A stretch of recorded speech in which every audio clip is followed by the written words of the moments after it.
Hi and welcome back to my channel. Today we'll be subbing an 11-ounce coffee mug, and this is a sublimation mug.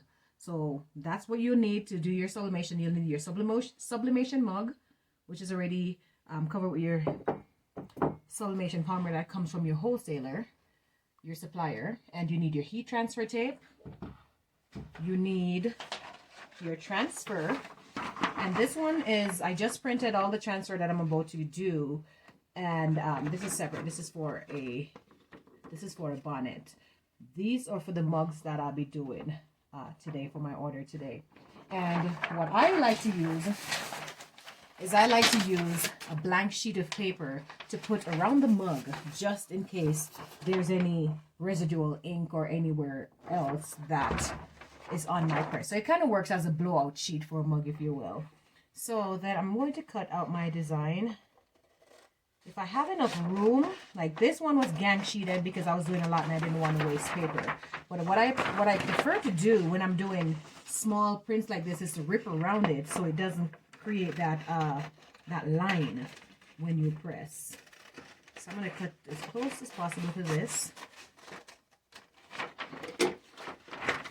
And the other thing that I do is I'll use a little bit of rubbing alcohol to get any residue that's on the mug prior to transfer.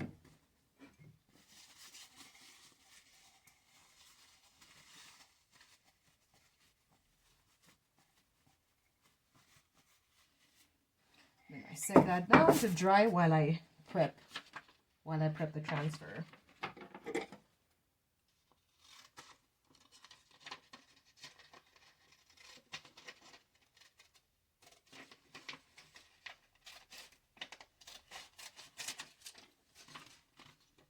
I'm going to cut. So this is a full one. So that means it's going to go close to the bottom and close to the top. So I'm going to cut as close to the wording as possible so I can get a nice lineup. And for your sublimation, when you print, it is going to look a lot lighter than it's going to look when you transfer it to your substrate. So you look at it, you think, man, the color doesn't look like what's on the screen. That is why. All right, so now that I got this, and then my mug is nice and dry, so I'm going to line it up on my mug, corner to corner.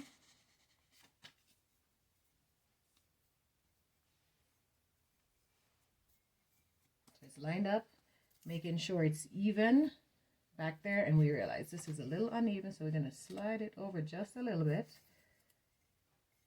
Still a little uneven. You can use a ruler to gauge. I kind of like to just eyeball mine to make sure it looks even, but you can use a ruler to make sure. Or what you can do is you mark where you want it. You put two little dots with a little your tape, your heat transfer tape, to make sure that it goes right where you need it to be and it's lined up properly. And normally when I'm doing this in a separate area from my press. But for this video, I'm doing it right here. So let's see. Measure, that's 1 inch and 1 inch. All right. And that's my gauge because I know from the tip to my first joint, that's 1 inch.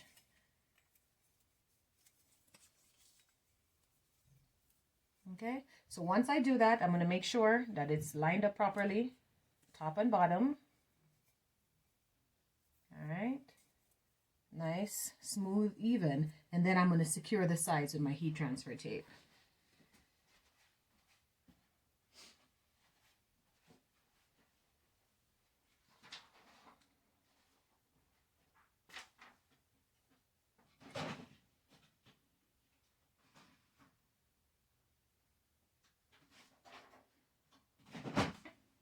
I was just grabbing my sheet of printer paper or my blowout paper. Put that right there.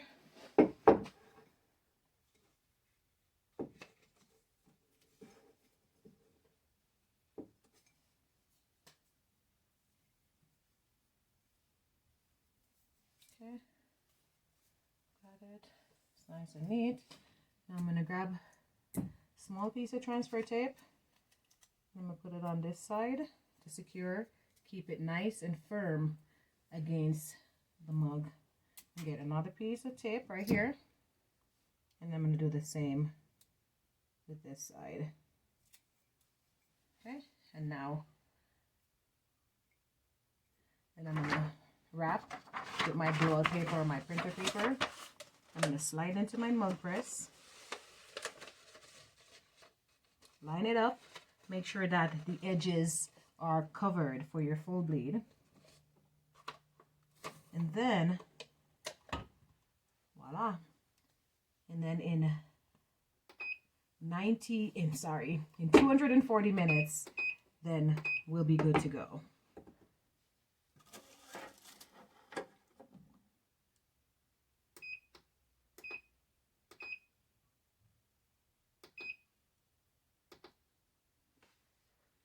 Okay.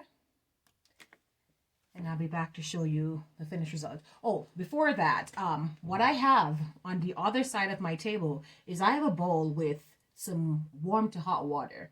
I typically just do hot because by the time this press, then it'll be at a good temperature that I want. And what that does is once you take your mug from your heat press and you dip that in that hot water. What it does is it stops the sublimation process, because if you don't stop the sublimation process, what can sometimes happen is you end up with ghosting, that since the mug is still hot, that the ink now starts to rise above your design line, and you end up with that ghosting around. There are times when I've chanced it and not end up with ghosting, but there are times when I do, and when I do not put it in hot water, warm to hot water, and I end up with ghosting. So that's one thing that you do to prevent ghosting on your mugs, is to dip them in warm to hot water as soon as you take it from the press.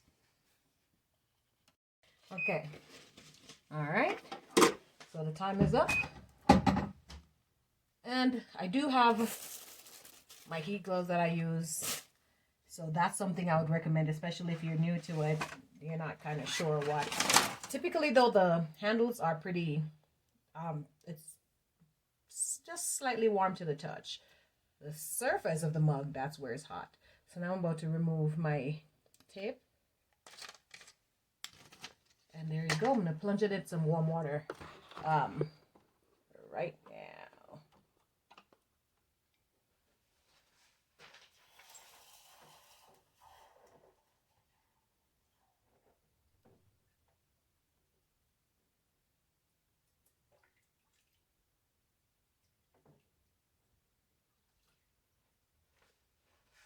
Okay, so here we go.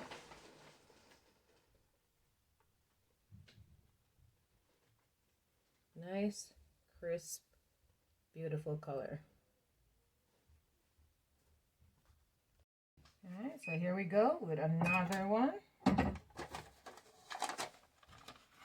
Off. Then, boom. There we go. I'm about to go dip this in the water again.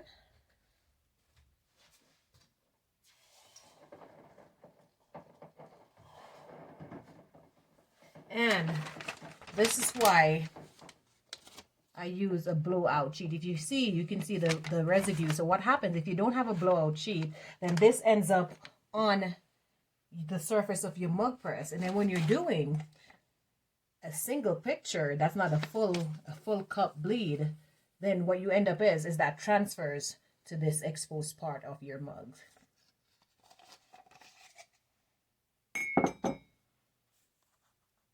Okay, so now we're going to do this one.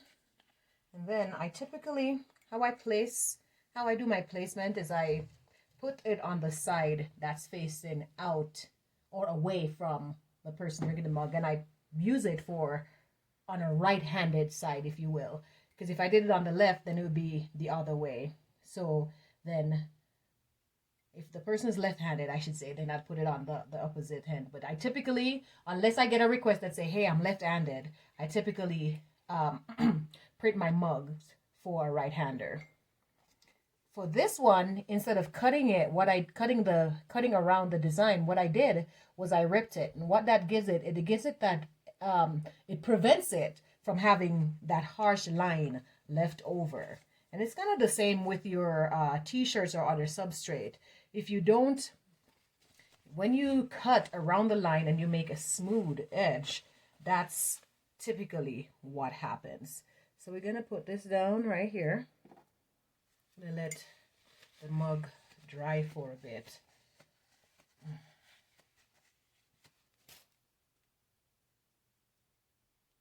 Okay, so I just cleaned the surface of my mug with some rubbing alcohol to remove any residue. Now I'm going to line up my design. And we're going to pull that down just a little bit more so it's right between the very bottom edge, the top edge and the bottom edge, sorry. So there it is. And then now I'm going to push this over just a little bit more, just like that.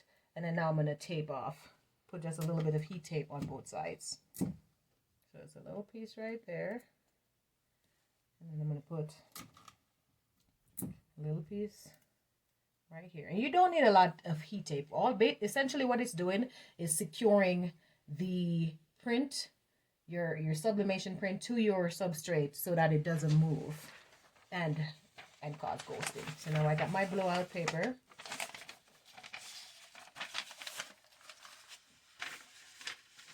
And then I'm going to slide in my press. Okay, I have it lined up. Then I'm going to close, and I'm just going to keep working on my other mugs. Okay. Uh-oh. I accidentally turned it off.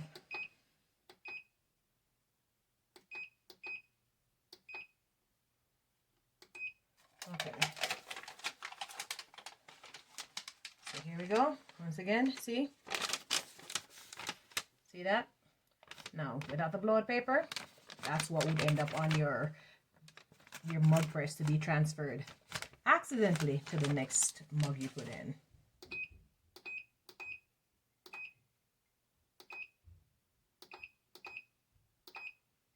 Okay, so I'm going to take this off. And there you go. So I'm going to just dip this right quick.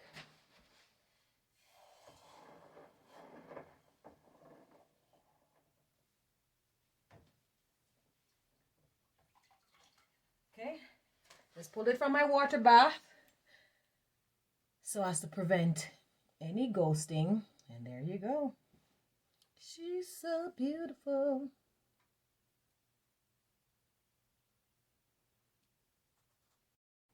Okay, and here's another one coming out hot off the press. Okay. And I would advise to use a heat glove. Okay, here's this one. I'm going to dip it in the water bath.